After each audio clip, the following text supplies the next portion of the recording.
hidupku. Hatiku tenang berada dekatmu, kau yang pelihara hidupku. Pertolonganmu begitu ajaib, kau telah memikat hatiku. Di saat aku tak sanggup lagi, di situ tanganmu bekerja. Pertolonganmu begitu ajaib, kau telah memikat hatiku. Kini mataku tertuju padamu, ku rasakan kasih-Mu, Tuhan.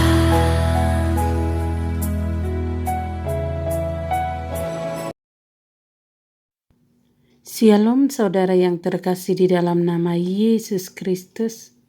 Firman Tuhan untuk kita pada hari ini dari Yesaya 41 ayat 17. Orang-orang sengsara dan orang-orang miskin sedang mencari air, tetapi tidak ada. Lidah mereka kering kehausan, tetapi Aku, Tuhan, akan menjawab mereka. Dan sebagai Allah orang Israel, Aku tidak akan meninggalkan mereka.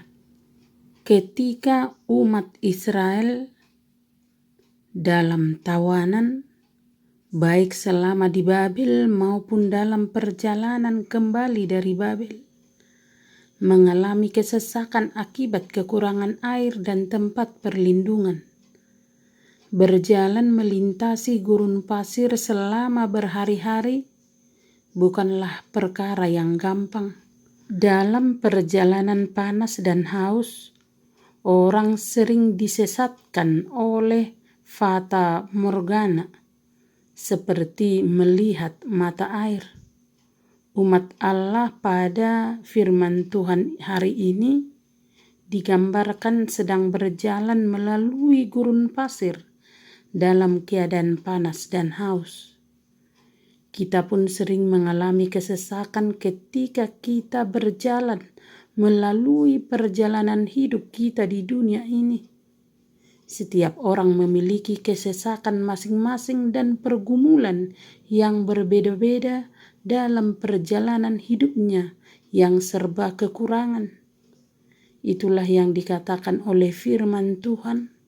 Orang-orang sengsara dan orang-orang miskin sedang mencari air, tetapi tidak ada. Orang-orang yang jiwanya miskin merasa lapar dan haus akan kebenaran. Jiwa manusia ketika menemukan dirinya kosong dan kekurangan, mencari-cari kepuasan di mana-mana, tetapi ia segera putus asa, mencari-cari di dalam dunia ini yang tidak punya apa-apa untuk menenteramkan jiwanya. Segala makhluk ciptaan hanyalah kolam yang bocor yang tidak dapat menahan air.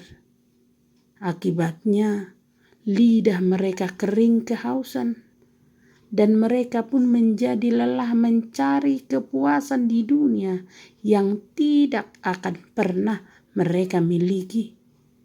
Duka cita membuat mereka haus, dan begitu pula jerih payah mereka. Firman Tuhan hari ini diawali dengan kiasan yang kaya mengenai janji Allah untuk mengubah kehidupan rohani Israel, baik bagi angkatan yang kembali dari Babel maupun semua angkatan yang sesudahnya, termasuk kita yang hidup pada zaman ini. Tuhan menjamin akan menyediakan kebutuhan jasmani maupun kebutuhan rohani bangsa yang menjadi hambanya. Bahkan ketika ada penderitaan yang menyedihkan atau menghadapi masa-masa penuh bahaya paling suram pun, Allah secara melimpah akan menyediakan semua kebutuhan umat-Nya, menyegarkan jiwa kita dengan makanan dan minuman paling sedap, menyediakan taman-taman rindang serta indah, dan hutan-hutan kecil bagi kesenangan rohani kita. Allah akan memelihara kita dengan cara yang tertentu. Dikatakan di dalam firman Tuhan, "Aku tidak akan meninggalkan mereka." Walaupun keadaan begitu sulit sehingga orang-orang sengsara tidak dapat menemukan air hingga dia kehausan, tetapi Tuhan akan menjawab dan tidak meninggalkan. Bahkan Tuhan akan membuat mata-mata air membual di tengah daratan dan membuat padang gurun menjadi telaga dan memancarkan air dari tanah kering. Bahkan tanaman-tanaman akan ditumbuhkan dan semua orang kemudian mengetahui bahwa Yang Maha Kuasa, Allah Israel, yang menjadikan semua itu. Apakah itu mata air yang memancar dari tanah yang kering untuk kita? Yang pertama, disediakannya Injil Kristus. Ketika orang mendengar dan menyambut suara Injil yang membawa sukacita, mereka pun menemukan kasih-Nya yang penuh rahmat. Dan kejadian ini membuat mereka yakin sepenuhnya bahwa Allah telah menyediakan segala penghiburan yang tiada tara bagi mereka, yang cukup untuk memenuhi semua kekurangan mereka, bahkan semua duka cita mereka, dan menjawab semua doa mereka. Yang kedua, pemenuhan dari janji-janji itu dikerjakan oleh anugerah dan Roh Kristus bagi semua orang percaya, dan mereka pun bisa terhibur untuk tetap teguh dalam perjalanan mereka sampai pada kebahagiaan penuh di akhir perjalanan hidup kita di dunia ini.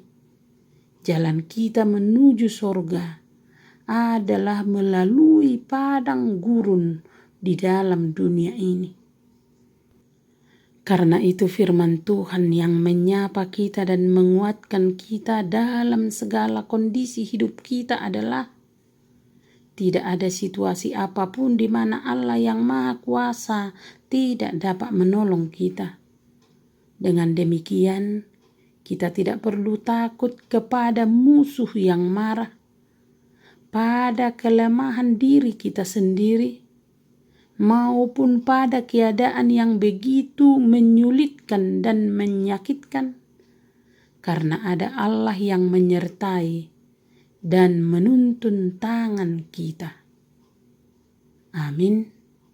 Terimalah berkat Tuhan, kasih karunia daripada Allah Bapa, anugerah daripada anaknya Tuhan Yesus Kristus, dan persekutuan daripada Roh Kudus, kiranya beserta saudara sekalian. Amin. Tuhan Yesus memberkati. Selamat beraktivitas. Salam sehat selalu.